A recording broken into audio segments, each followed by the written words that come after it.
Voilà ce qu'il reste de sa maison. À tout moment, elle menace de s'écrouler. Alors depuis l'accident de voiture, pas un jour sans qu'Esteban ne revienne ramasser les débris de sa vie passée. Ah bah, carnet de santé de mon chien. Là, j'ai une partie de ma vie qui est étalée aux yeux de tous, donc...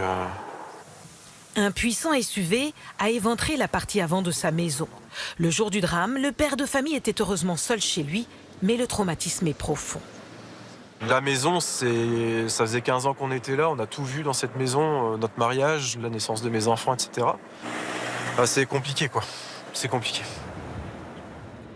Le véhicule n'a pas respecté les 50 km/h en vigueur sur ce tronçon de la départementale. Propulsé à pleine vitesse, il a raté le virage avant d'emboutir la salle de bain et la salle de jeu des enfants. L'issue aurait pu être dramatique.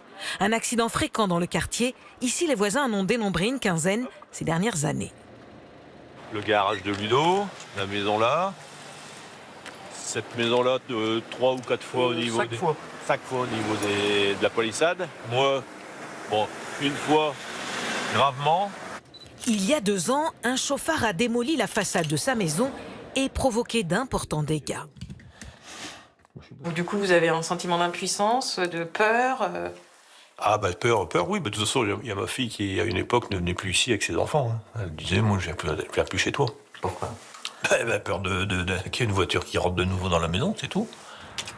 À 45 minutes de là, Catherine Lambert vit désormais dans la terreur d'un accident. À tel point que sortir chercher son courrier est une épreuve. Là, je tremble de tout. Là, je tremble. C'est pas possible de rester là.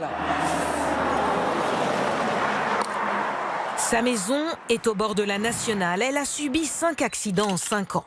Son jardin, sa façade, sa barrière, rien n'a été épargné.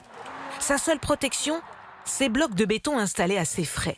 Elle a beau réclamer la pose de ralentisseur, les autorités, d'après elle, restent sourdes à ses demandes.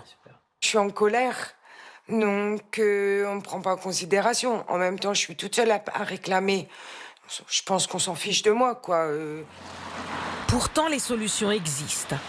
À l'autre bout de la France, cette petite commune de Gironde a sorti les grands moyens. Un radar qui change d'emplacement toutes les 3 semaines et un feu dit de récompense installé en centre-ville. Si vous êtes à 30 km/h, c'est vert, le feu passe au vert. Si vous êtes au-dessus, il passe au rouge. C'est pas punitif. C'est pas un radar qui va vous flasher, mais c'est quelque chose qui fonctionne. Premier visé, les nombreux camions dont les chauffeurs avaient tendance à accélérer dans la montée. Regardez, il se met à 30 là, à cause du feu. Mais vous seriez venu il y a encore un mois, il passait à 70-80 là. Marie-Lise et Jean-Marc Larue sont aux premières loges, eux dont la maison a été plusieurs fois percutée. On était toujours sur le qui-vive, en fait. C'est pas très rassurant. Non. Non. Alors qu'à présent, on a oublié tout ça. On se sent plus protégé. Oui. Plus rassuré. Plus rassuré. Parce que on a moins peur. 90% des automobilistes respectent désormais la limitation de vitesse, contre seulement 5 avant l'installation du feu de récompense. À 5 000 € l'unité, la petite commune a bien l'intention de s'équiper d'autres appareils.